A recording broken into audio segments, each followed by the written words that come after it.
We'll start with the Pledge of Allegiance.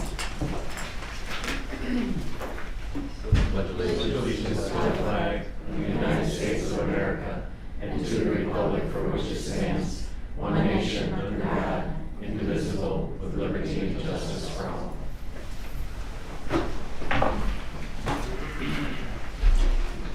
The prayer today is, Heavenly Father, there's no storm that God won't carry you through, no bridge that God won't help you cross, no battle that God won't help you win.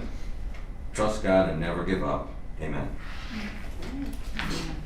Good morning, Commissioners. On July 24th, I approved for the Building Department an unpaid personal leave of absence for Dan Spada, Director and Chief Building Official, for 40 hours during the period of July 28th, 2025 through August 1st, 2025. And that is all. Okay. Thank you. Good morning. Good morning. Adrian Gordon from the Commissioner's Office, reviewing today's financials. Among other things, there are appropriations transfer from the sheriff to their miscellaneous refunds, reimbursements, and web checks that were deposited into the general fund. There's a cash transfer from the general fund to community development for their second quarter 2025 payroll funding, reimbursement, and third quarter operational commitment for 2025. Among the encumbrances are travel encumbrances from Job and Family Services to attend the relocating of a child in custody and to attend the 2025 Ohio Public Children's Services Agency's annual conference. Among the vouchers are $1.5 million from the Auditor's Office to Shook Construction Company for ARPA's share of the progress on the McFarland Wastewater Treatment Plant Improvements Project, $14,000 from the Commissioners to Lake Tran for a grant payment that was erroneously sent to Geauga County and was deposited into the general fund, $98,859.65 from Community Development to Lindsay Construction and Design Incorporated for CDBG grant funding for the Maple Leaf Residences roof and window replacement project, and finally a revenue certification from Water Resources in their Water Resources Fund for additional penalties, refunds, and reimbursements, revenue not originally budgeted for 2025. I move to approve the financials. Okay. Commissioner Spudler. Commissioner Brinkley. Aye. Commissioner DeBoer. Yes. Thank you very much.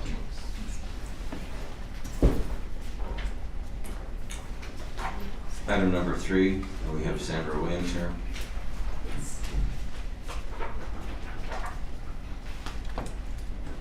Just state your name and what department you're from. My name is Sandra Williams. I am here representing Charter Communications doing business as Spectrum. Right. Good morning, President Dvorak, Vice President Brakey, and Commissioner Spitarelli. Yeah. There you go. My name is Sandra Williams. I am the Director of Government Affairs for Charter Communications doing business as Spectrum. I am present before you today to discuss the grant that Spectrum received from Broadband Ohio for the Ohio Residential Broadband Expansion Grant Program, better known as ORBEG, and this is round 2.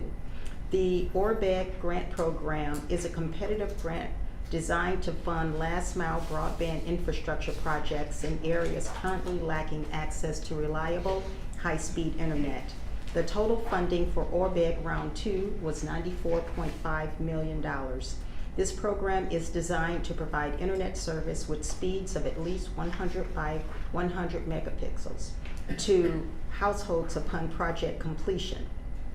Spectrum received an award to provide internet service in Geauga County for Burton Township, Huntsburg Township, Middlefield Township, Newberry Township, Parkman Township, and Troy Township.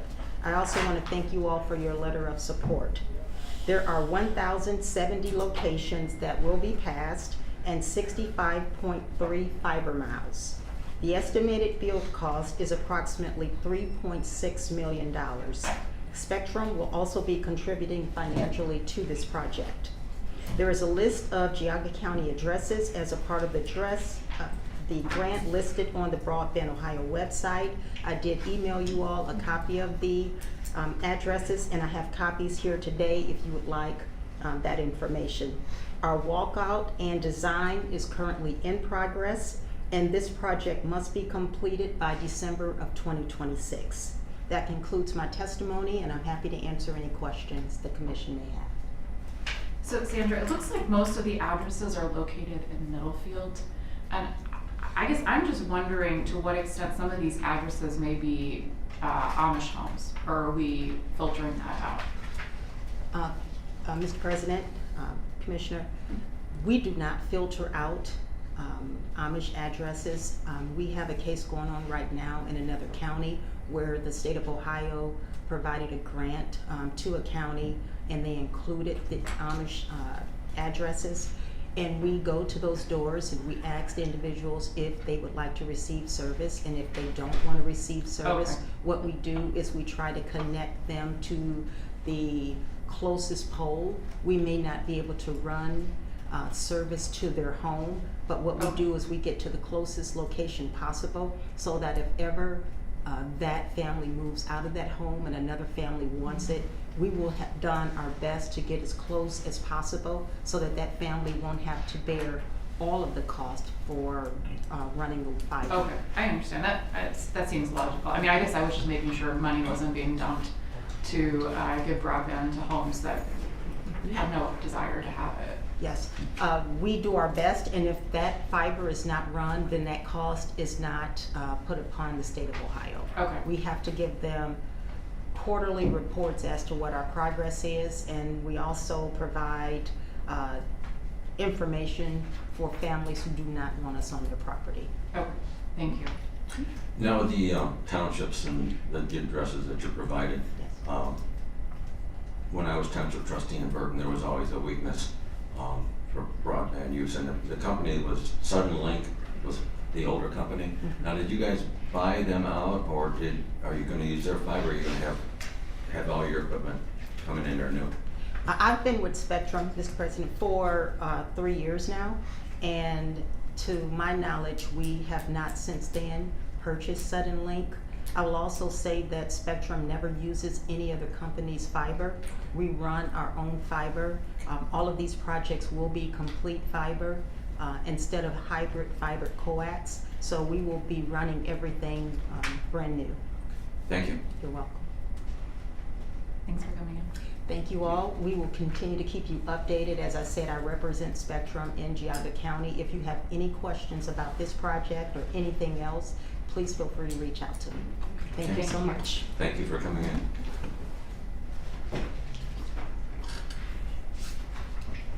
Airport. Hey, Rick. Good morning. Good morning. Richard Blamer, Airport Manager. Couple of things before you today. The Airport Authority is requesting the board release the bid performance bond for Hoare Construction Company for the Hangar 1 improvement project, as all specifications have been satisfied at this time. I move to approve. Second. Commissioner Spudler. Aye. Commissioner Brinkley. Aye. Commissioner DeBoer. Yes. The Airport Authority is requesting the board approve reimbursement request number 2 for the taxiway extension project, specifically the construction of parallel taxiway Alpha, including taxiway connector Alpha 1 and Alpha 2. Construction, final phase, and install taxiway edge lights construction. Grant number 3-39-0054-028-2024 in the amount of $488,831.91. The FAA share is $439,948.72, and ODOT share is $24,441.60, and the local match share is $24,441.59. I move to approve. Second. Commissioner Spudler. Aye. Commissioner Brinkley. Aye. Commissioner DeBoer. Yes. And that project is pretty much on time at this point. We are going to have a runway closure coming up starting sometime next week. What's the estimated completion date? September 19th. The official close of construction is the 19th. The project completion is going to be in October. There's a 30-day cure period. Sure. Before which time they can paint the lines on it. What's the status with that grant, the paperwork that was sent over for the other funding that we had for the hangar project? I received that on the 18th. Okay. I emailed it over to Christy at that point, and then on Monday I brought over the official hard copy paperwork. Okay. We're waiting on, Cause there's a time limit on that also, as far as when that's gotta get signed. their deadline is the 18th. However, our next board meeting where we need to approve the contract with the contractor is August 4th. So we were hoping that it would get done today, which is why I had it in time for this meeting, but for some reason it got stalled out. I can elaborate. So the paperwork has not been reviewed by our APA, and it's currently with her. Initially, I had pushed this item, since I just learned of it yesterday, I had initially pushed it to the 12th and then reached out to our APA today to ask for a compromise of putting it on the agenda for the 5th. So that's the best I could do, having just received it yesterday. So you think it'll be on for next week then? I think so. We're just waiting a response from our APA to confirm that she can review it for us in that amount of time. I mean, the grant paperwork is like 50 something. It is. So it's not a small lift for the APA. Yes, Commissioner. Just to add to, when the FAA sent it to me, Rick, I did print it and scan it and sent it to her as soon as I got it, Mhm. in anticipation of you sending the documents. And when I asked the question yesterday about the language in the resolution, she emailed me back and said, I have not gotten through all of this yet. And so we kind of were going back and forth on that part of it. And she just wants to be very clear that all of the commissioners and Amy have read the grant agreement and understand the terms that are within it. Yeah, I mean, when did we get it? With Thursday for the commissioners? I mean, that's not enough time for. I got it, us to- as soon as I sent it from Rick, I got it to Yeah. you guys as soon as I could get to the session being moved to Wednesday. It was delayed to get it to you to Thursday. Yeah, so that's a lot of paperwork to go through in the weekend. And 3 weeks ago, I received a phone call from Dave Joyce's office saying that we received the $585,000. Mhm. It's on its way, and so that was 3 weeks ago. Yeah, we're just trying to get the contract with the contractor signed so we can actually start on this project.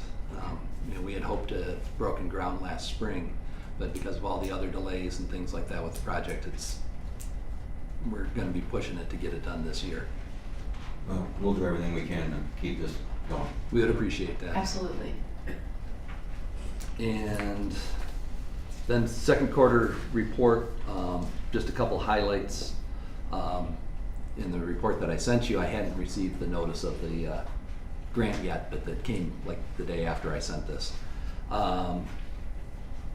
Everything else seems to be moving well. The taxiway project, at the time of the writing, was 33% complete for phase 1. There are 2 phases to this final thing. Phase 1 is the main part of the taxiway from the hangars down to the east end of the airport, and then phase 2 is from that point to the new connectors. Both will require a 10-day closure of the runway, which we won't be able to do many operations at that point.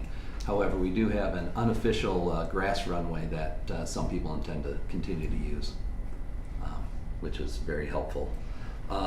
We're still waiting for the closeout of the Ford project grant. That was the purchase of land and then the consolidation of the airport property into a couple of parcels, one in the village, one in the township. We're just waiting on the FAA on that, and that hopefully we'll get that in the next week or 2. So I'll have a request for the final reimbursement from that.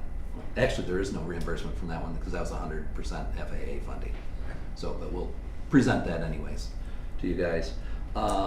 June 21st, we did have a pancake breakfast and a Young Eagles event. We flew 96 kids, all by volunteer pilots who volunteered their time and talent and treasures to fly these kids over on 41 different flights. We had about 400 people serve pancake breakfast. It was a beautiful weather day. We had some really cool airplanes fly in, and over 70 volunteers helping with that project. It was excellent. Also on the report, I listed operations for our 3 biggest users of the airport, PHI, University Hospitals, the Cleveland Soaring Society, and then the flight training that's performed. So what are those numbers? I just seen. That's just numbers. takeoffs and landings, Okay, so that's total takeoffs and landings? yes, Okay. during that 3-month period. Okay. And then the ones that aren't included in there are all the operations that individuals do. They don't report their operations. These are the 3 organizations that actually kind of keep track of how many takeoffs and landings they do during a period. Then on the P&L, I did some additional calculations. Because there was that extraordinary amount from the grant that you gave us, and then there were some expenditures for grants which I backed out. So actual revenue for the period without the grants was about $102,382.28. Our expenses after we removed the grant expenditures were $92,768.07. That gave a excess revenue of $9,614.21. So we're doing well. We're still 100% occupied. I did have a tenant sell his airplane, and he bought another one, and that second airplane left. And the first phone call, I didn't even get the offer out, and they said, we'll take it. So our wait list is expanded to 37 now. I did remove several people from that that said that they were no longer interested because they found other accommodations. But it still just keeps growing. So the need for hangars is immense. Any questions? You had was it a 6th grade youth aviation program? Oh, thanks for coming out to that, by the way. Yeah, we had our youth aviation camp in early July. That was going to be on my next quarter report. Oh. We had 18 kids come out. We for the week. We had, I think there were 36 or 38 volunteers that were helping with these kids learn all about aviation. We had a number of sessions during the day where there'd be a ground school. They'd tear apart engines, put them back together, and do science experiments, learning things about Bernoulli's law, Newton's laws, and things like that. Then in the afternoon we do flight simulators and career talks and additional hands-on building type projects to teach them how airplanes go together and things like that.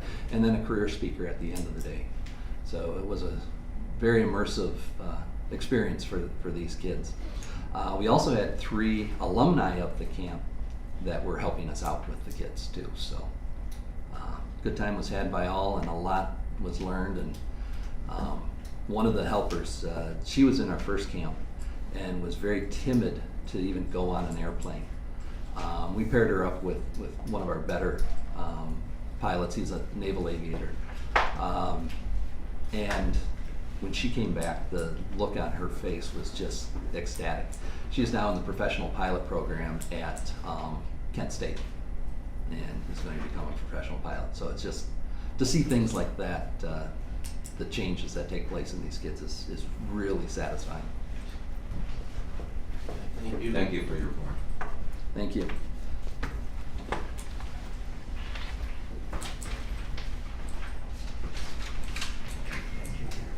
Good morning. Good morning. Jim Geauga with the engineer's office. I just have 2 items. They're related to one another this morning. The county engineer's office is requesting the board approve and allocation of municipal road funds in the amount of $300,000 for the state route resurfacing in Chardon, State Routes 44 and 6 project sponsored by the city of Chardon. This project is under construction, but it's scheduled for construction in 2025. Shane, can you tell me about the municipal roads fund? What is this fund? Where does the money come from? How does it get distributed? It's a fuel tax generated funds. The engineer's office helps administer the funds, but they're not for our use. They're for use within a municipal boundary, City of Chardon, Burton Village, Middlefield Village, etc. Okay. And the dollars are held in escrow, if you will, and then are applied for by each of those municipalities through an application process. And if they meet all the criteria of the application, then we come here to request those funds be released. Okay, so any of the municipalities can apply for those Yes. if they have a applicable project, is that Yes, and I correct? think Okay. there are a couple other pending applications, if I'm correct. Middlefield has one, and Hunting Valley, a portion of Hunting Geauga. Valley is in, Right, it's in yeah, Geauga. in Geauga, and they're doing the Fairmount Road project this year. Okay, very good. I'll make a motion to approve item number 7. Second. Commissioner Spiller. Aye. Commissioner Brinkley. Aye. Commissioner Bolt. Yes.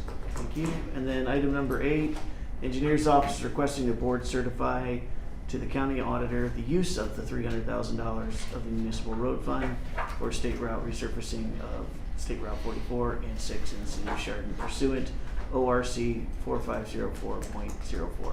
I move to approve. Second. Commissioner Spiller. Aye. Commissioner Brinkley. Aye. Commissioner Bolt. Yes. Very good. Thank you all. Thank you.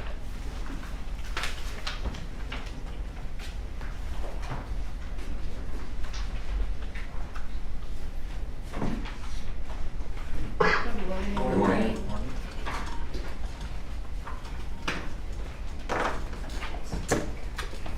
I'm Joanna Santilli, the Director of Geauga Transit, and this is Ben Capel, the CEO of Lake Tran.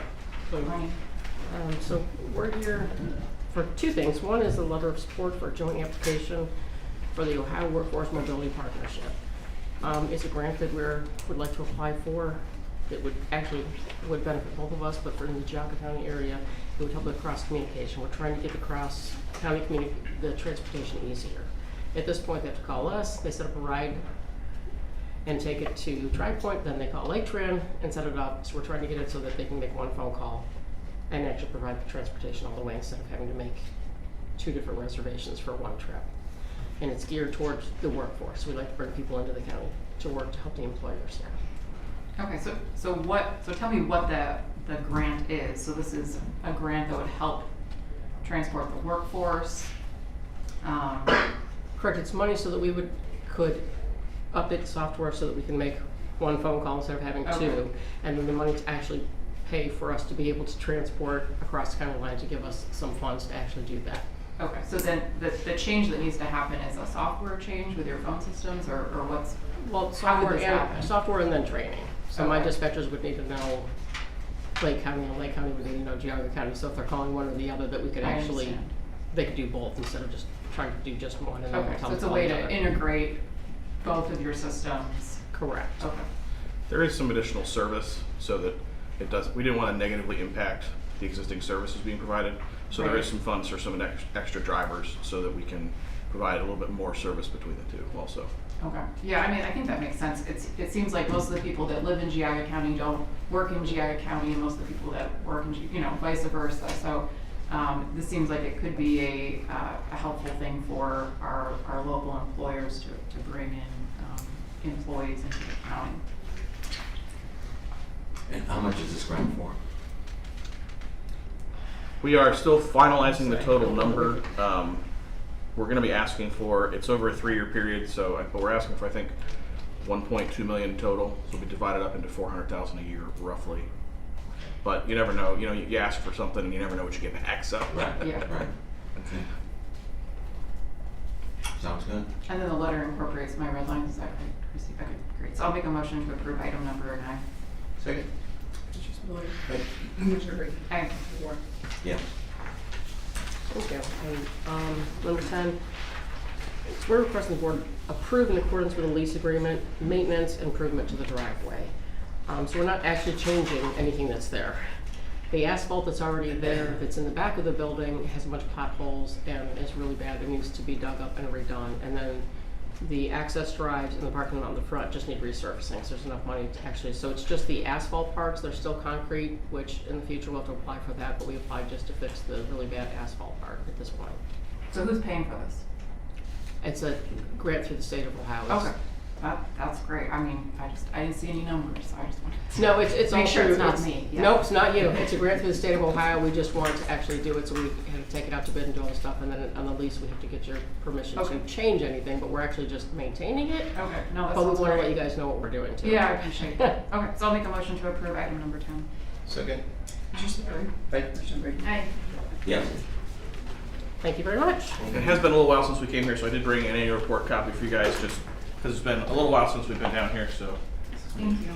if you ever need us for anything, we're a phone call away. But I will say, so I did a little tour of our senior centers, and one of the biggest complaints we got was transporting the seniors. So, you know, a lot of them can't drive, and so that was something. And I get it. We're a rural county. It's just different to do public transportation, but It is, it's limited, and we're trying, and partnership with us is trying to grow and increase the funds that we can get through the state, which Right. is so that we can keep continuing to increase the buses and the people we Yeah. have out there, because it's just our limit, it's how many buses and people we have out there. yeah, that's fair. Yeah, thank you so much. Have a Thanks. great day. Good morning. Good morning. Gina Hofstetter, Community and Economic Development. So I have item number 11. The Department of Community and Economic Development is requesting the board discuss and approve additional projects under the CDBG grant BF-23-1-AZ-1 for the Maple Leaf Community Residence and Chagrin Falls Park Community Center to utilize remaining project funds as they are allowable under the application for building rehabilitation.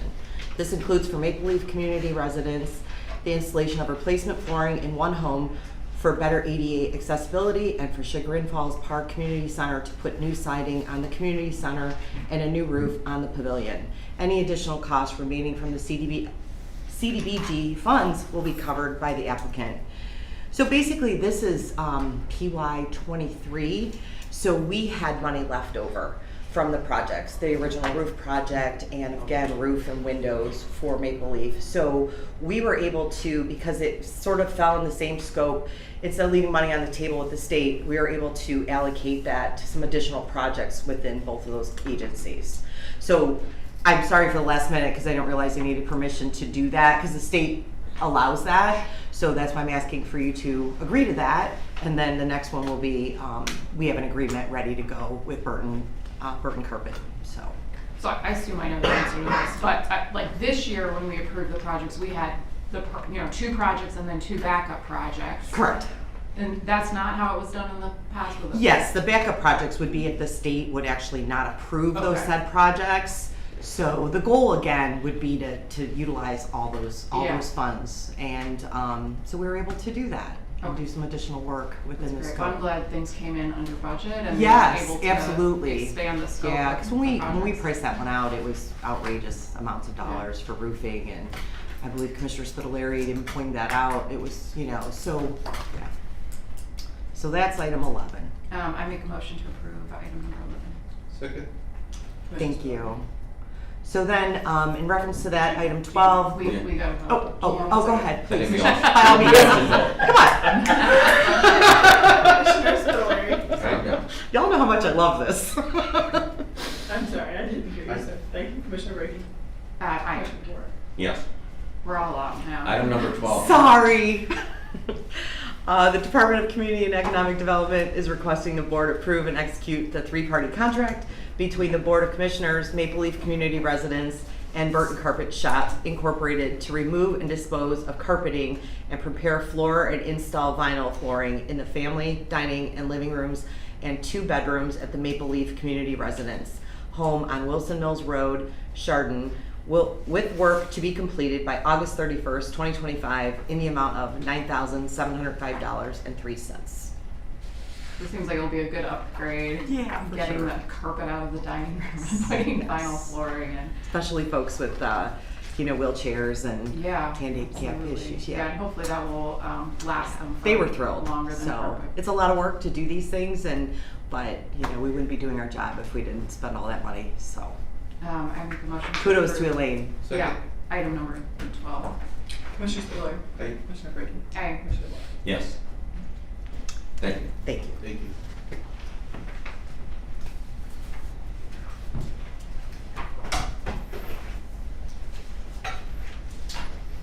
Well, in the spirit of Gina Hofstetter, let's get going. Sorry it took so long to walk up here. Roger Peterson and Austin Rice with the Department of Emergency Services. Today's discussion is about kind of doing a little bit of cleanup. Back in the 80s, our agency was formed and we were called the Disaster Services Agency. In the 90s, the name got changed to the Department of Emergency Services. And with the new initiative about getting county signage, we're the only county in the state of Ohio that's not called the Emergency Management Agency, basically. So Austin put together a fantastic 4-page information with the history, with the dates, with the rationale, with everything that's on it. And today was just kind of a discussion because we've run into a lot of confusion, even from the public. We routinely get phone calls thinking that we're the emergency department at Geauga Hospital. So there's just a little bit of confusion, and we're looking at just trying to standardize the name to match up with the rest of the state. And basically, I'll let Austin give a little summary. Oh yeah, that would be for industry standard language, basically. Inconsistent terms, historically, even in the journals when we were doing research, some type of a legal closure to the unclear historic actions taken in the county. Only county out of 88 that doesn't have emergency management in the title, and they're listed there in the paper.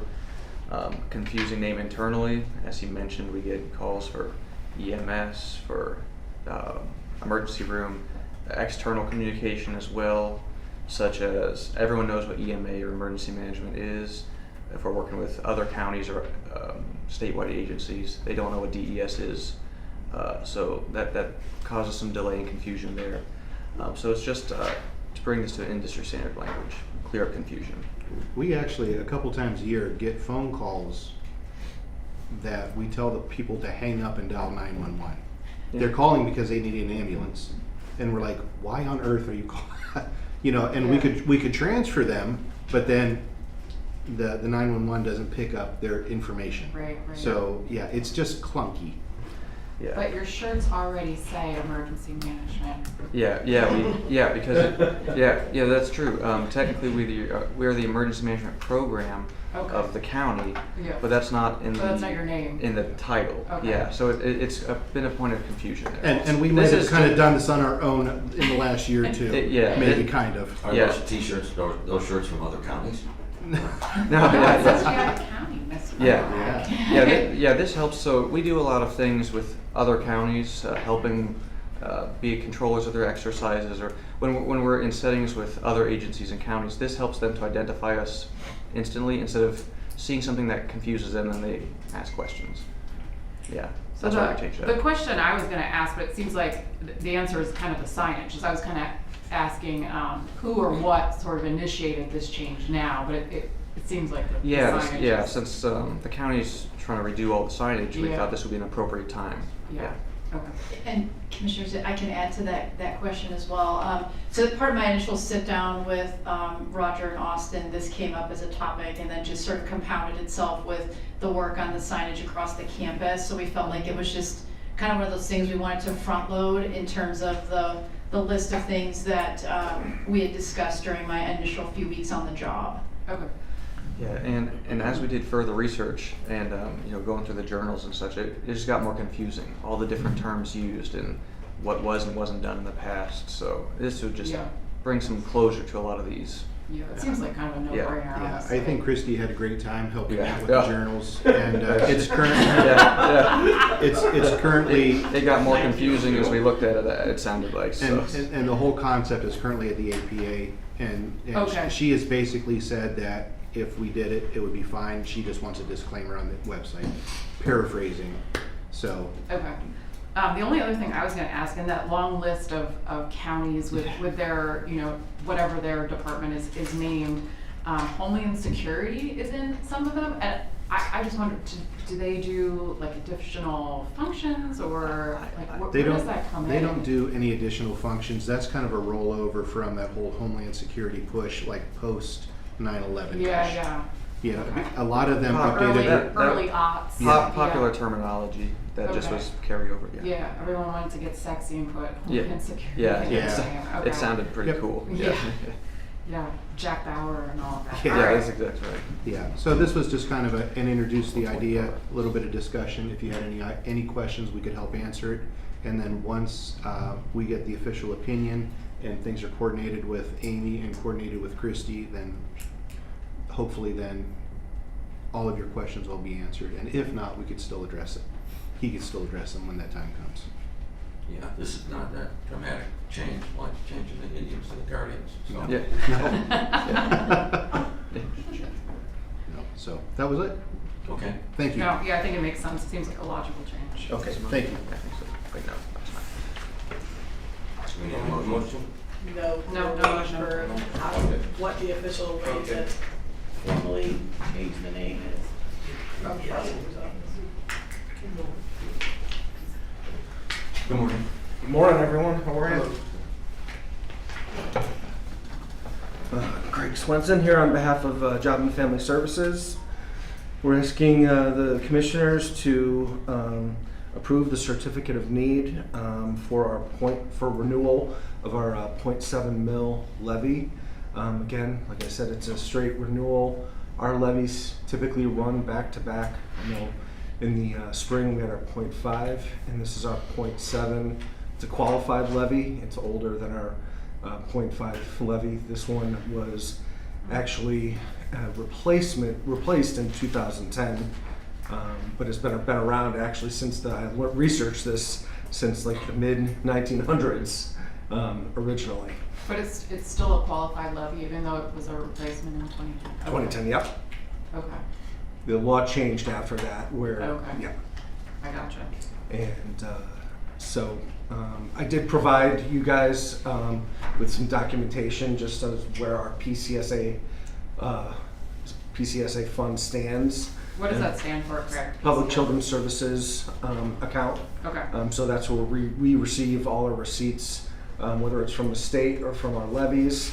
And as you can see, I mean, we have pretty significant expenses every single month, really ranging anywhere from a few $100,000 to up to $1 million just in a single month of expenses as it relates to running our operations in children's services. That accounts for the placement costs for children that are in our custody, for our operations. But as you can see, we take some pretty hefty swings month to month, just depending on the expenses of that month.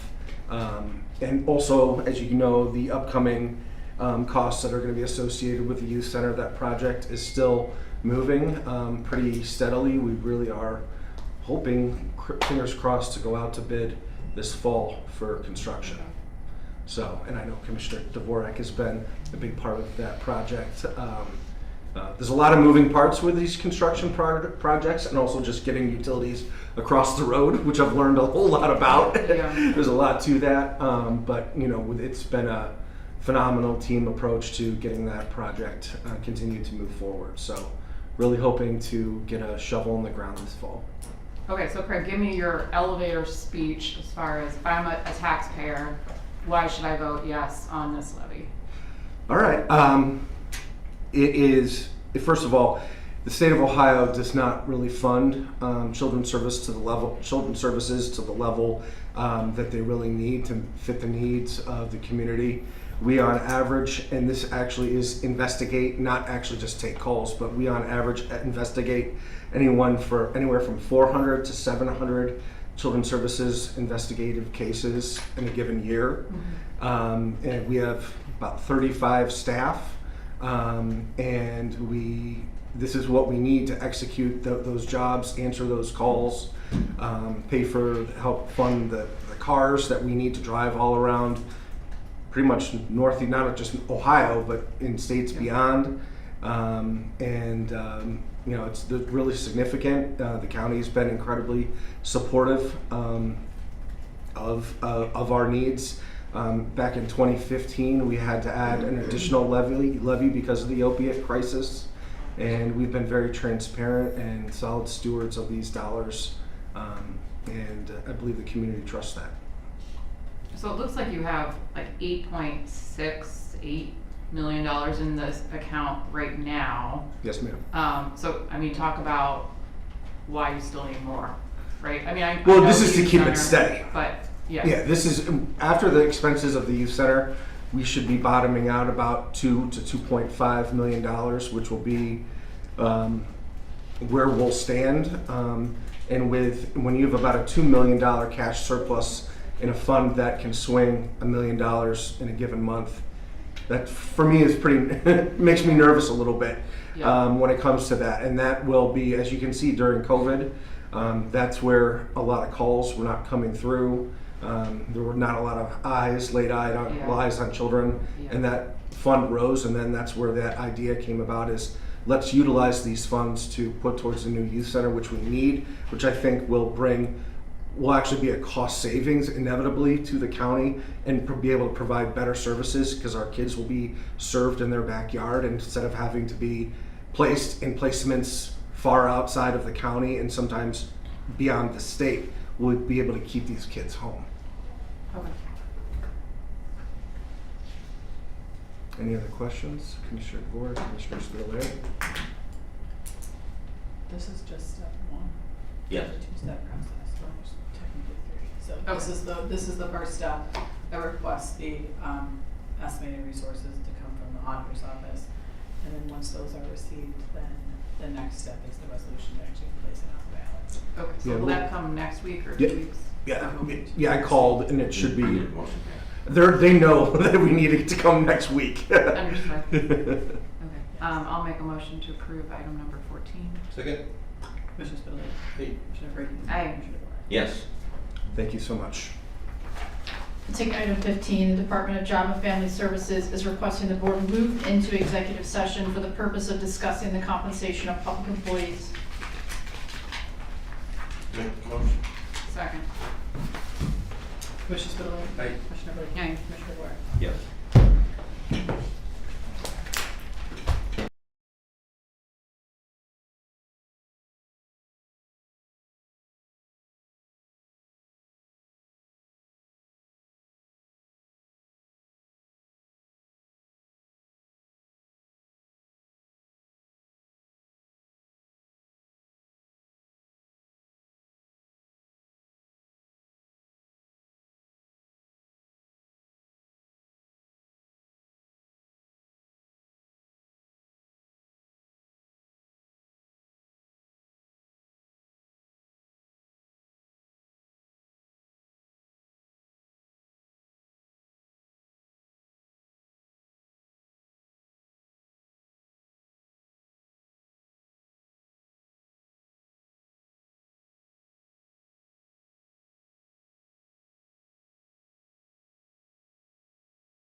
1026.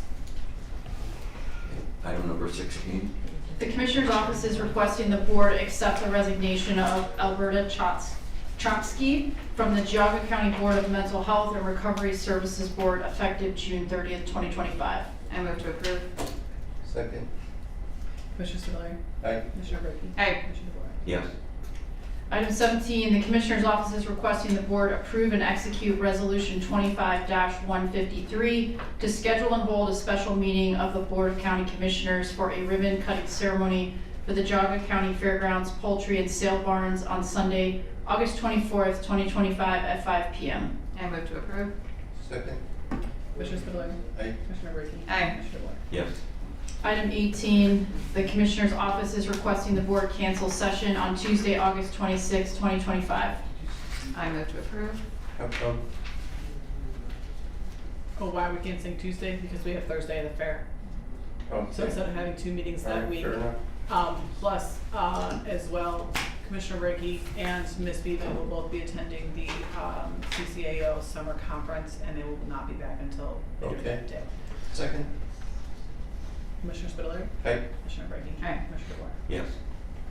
Item 19, the Commissioner's Office is requesting the Board approve and execute Resolution 25-154, establishing the location and time of the August 28th, 2025 regular meeting of the Board of County Commissioners to be held at 10 a.m. on the Great Geauga County Fair at the Junior Fair 4-H stage. I move to approve. Second. Commissioner Spudler. Aye. Commissioner Brinkley. Aye. Commissioner DeWort. Yes. Item number 20, the Commissioner's Office is requesting the Board approve and authorize the President of the Board to execute the request for partial payment number 22 for Infinity Construction Company Incorporated for the Geauga County Courthouse Expansion GMP Phase 1 and 2 expenses in the amount of $950,590.72. And this was reviewed by NV5, I assume? I cannot confirm. Oh, Adrian's not here. I can find out for you. Yeah, I think I'd want to know that before I vote on this. I mean, it looks like, so the total contract cost, we're at $20,158,961. Our change orders are roughly $473,000, which is a big number. I mean, I guess not a big percentage of the total cost of the courthouse. I mean, it's like, what, a little over 2%. But it's Yes. almost $500,000. So are we looking at any additional change orders that we're aware of? Is there a way we can keep these? I'm actually meeting with the courthouse today at 1 o'clock, so I can answer that for you next session. Okay. So then I'm gonna move to table this until next week. Okay? Second. Hold on one second. Okay. Commissioner Spudler. Aye. Commissioner Brinkley. Aye. Commissioner DeWort. Yes. I don't think that the new change order that you just approved is included in this dollar amount. Oh, It's listed on here, that's so fair. that would be included in there. But there is also the retention as well that's listed on here, Okay. Right. which is 10%. Right. Okay. Alright. Okay. Item 21, the Commissioner's Office is requesting the Board approve the final design for the courthouse dedication plaque. We sent you in the read-ahead packet 3 different options that have been worked up, and so we'll open it for discussion. I'll make a motion to go with the second option. What is the second option? I think that's, Page 3. Oh, okay, at the bottom of it, it says page 3. Oh, I So see. it's the 3 of you without the construction companies, is that correct? That's correct. No, it doesn't include Tim Lennon though, correct? Correct. You know, I mean, I think I brought this up the last meeting. He was the current commissioner at the time that spent an enormous amount of time, and I truly believe that if he would not have been engaged in the amount of efforts that he had, that this project would have never even taken off. And if it's a situation that, you know, I heard the comment that one of the commissioners supposedly had said that, you know, we would confuse people with 3 names. then take my name off and put Commissioner Lennon's on, because he deserves to be on that if we do this.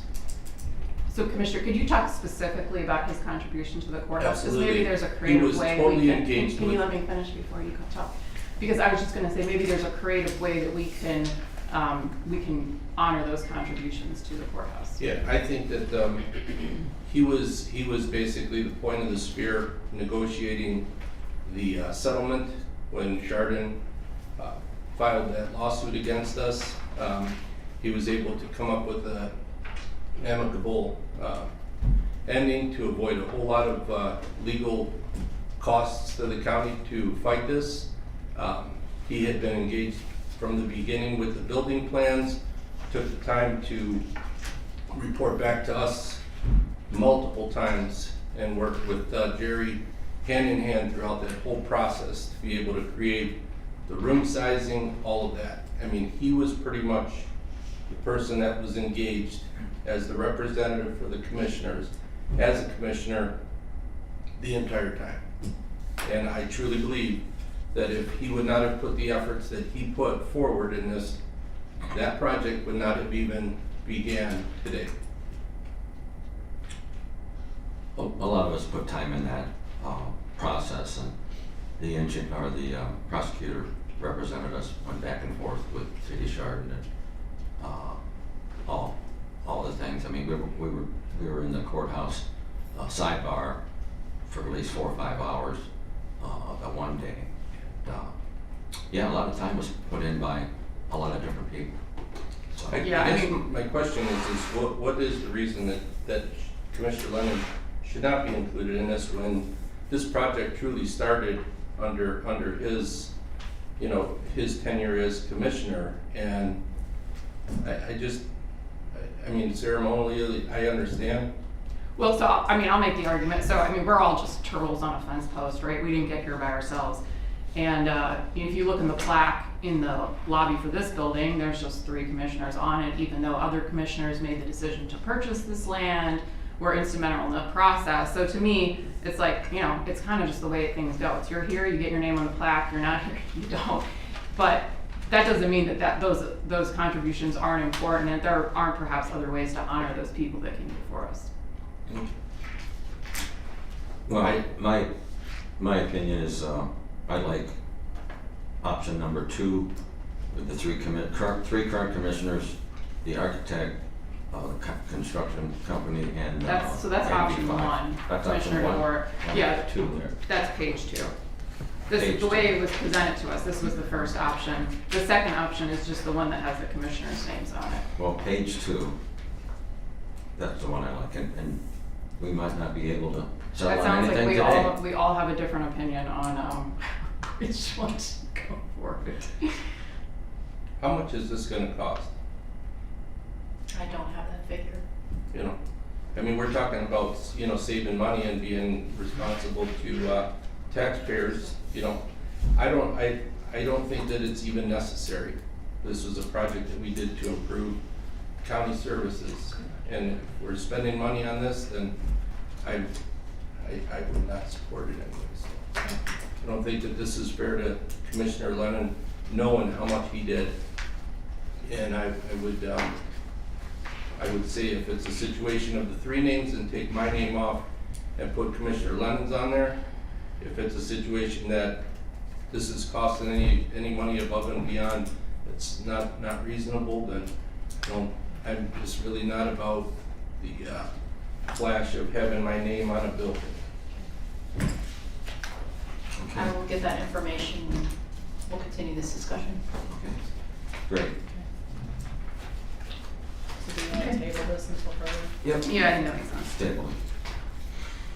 Item 22, the Commissioner's Office is requesting the Board concur with the Burton Township trustees in withdrawing the request for a hearing on the liquor license requested by 15015 Enterprises LLC located at 15015 Kinsman Road, Middlefield, Ohio, C new 6549500.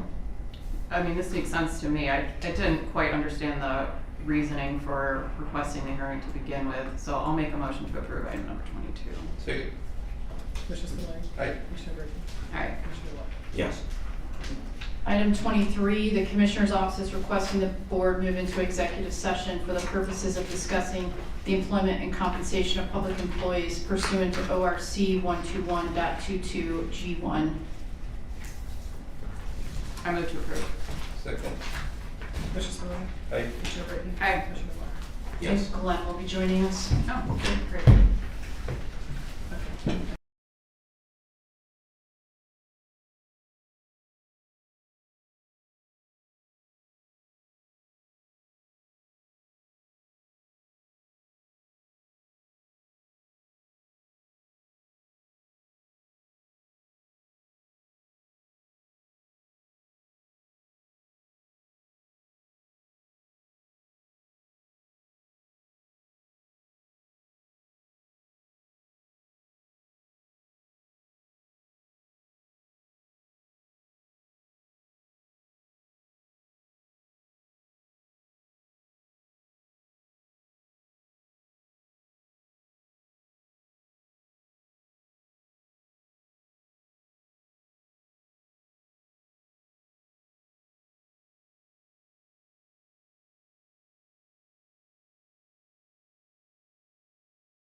We are back. May I be returning at 11:09? No action?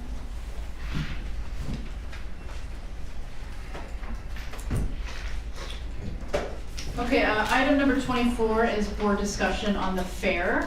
I understand that Christy has a deadline of this Friday to get paperwork out. So we want to have a generalized discussion about the occupancy of Merchant Hall 2 as well as the Bell Building. I'm new coming into this, so I know Christy has some history on what we've done in the past and just trying to help us get organized so that Christy can get the necessary paperwork out that she needs to have done by Friday. So, Christy, could you maybe just talk a little bit about what we've done in the past and what we need to get done by Friday? I think that'd be helpful to know. So, typically by now I've already sent a letter out to the elected officials and the department directors regarding the Bell Building and, getting information and whatever giveaways or whatever that they want to have in the building. And so that they're prepared ahead of time to get them back to us by a certain time so that we can take them out to the fair and get them within the building and get it all set up, ready to go before the first day of the fair. This year, we're adding the Merchant Hall 2 building to the mix. And so I've been kind of like in a hold pattern waiting to get direction as to who is going where so that I know what I can send out and plan ahead to be prepared to set up in the building. So. Okay. And really, this Merchant Hall 2 is new because we've never done it before. But what brought this to life is America 250 Geauga Committee, and the secretary of the fair board, Meg, offered 2-3 months ago for Merchant 2 for America 250 or any other organization or elected official has anything to do with 250, and that was the growth, beginning to see this thing grow. So, and really this could be an experimental Merchant Hall 2 for this year and next year to see how it goes. And so far, the commissioners could have a table, and Destination Geauga. Would you be interested in being in Merchant Hall 2? Mm-hmm. Okay, and you're comfortable with that? Yeah. Okay. As long as I know when it opens and when it closes. No problem. Yeah, because then it would open up some area on table use at the bell tower building. So that was my thought process for that. But with Merchant Hall 2, the prosecutor showed interest in it, the engineer's office, the recorder's office, and the clerk of courts. So I think maybe an email should go out to the elected officials, just say yes or no. And yesterday, Gina and I went and checked out Merchant Hall 2. There's like 28 spaces. The spaces are 8 foot deep and 12 foot wide with electric power. And every staging area is marked up in the ceiling, 1 through 28. So maybe this first year we could have 8 tables in there, maybe 10, and to build up for the America 250, which is next year on July 4th, for the celebration of this great country for 250 years. So that's what's going on, and then figured Amy and Chrissy and Gina could be the committee and see this thing through and really give the fair board 99.9% direction on who's going to be in there. Okay. I will reach out to Meg, because we will probably have to redo this agreement when we redo the agreements that have to be done for Merchant Hall 2. Okay. Because my understanding is that they need a concession agreement from everyone that's going to be in there as well. If Destination Geauga is moving out of the bell tower and going into Merchant Hall 2, we need to redo this because it's specifically included in that. Sure. And just some paperwork. And since you brought up Meg, Meg Noah, secretary of the fair board, she's been to like 4 or 5 different fairs, and so the last month she's been taking pictures of Summit County and Lake County, and she showed us we had a short meeting yesterday of the tables and things that Lake County has, the auditor, the coroner, and they have their brochures out, and so does Summit County. They have the prosecutor, their auditor. So it's not like we're inventing anything. Other counties are already doing this. So, and the Merchant Hall 2 building was used strategically for the bicentennial, the 200th year of the fair, and that whole building was taking part of that. And had all the memorabilia in there from the fair 1 through 200 years. And so I think it's going to be a good thing, and it's experimental for the next 2 years. And so, Commissioner. Yeah, I mean, I think the only thing I would add is, I don't know if we want the commissioners to have a table in the bell tower and then also in Merchant Hall too, because we're gonna have to staff those and man those and refill those and so forth. So I would think it would just make sense to be in one location for people to find us. Well, the bell tower building is a small space, and I don't think we've ever stood there. We've had a table or half a table with our brochure stating all the departments that are under our hiring authority, and our pictures are on the wall. And if we wanted the bell tower a little bit, and then have a sign, we want information for the America 250, go to Merchant Hall 2, and that could be explained at the bell tower 2 building.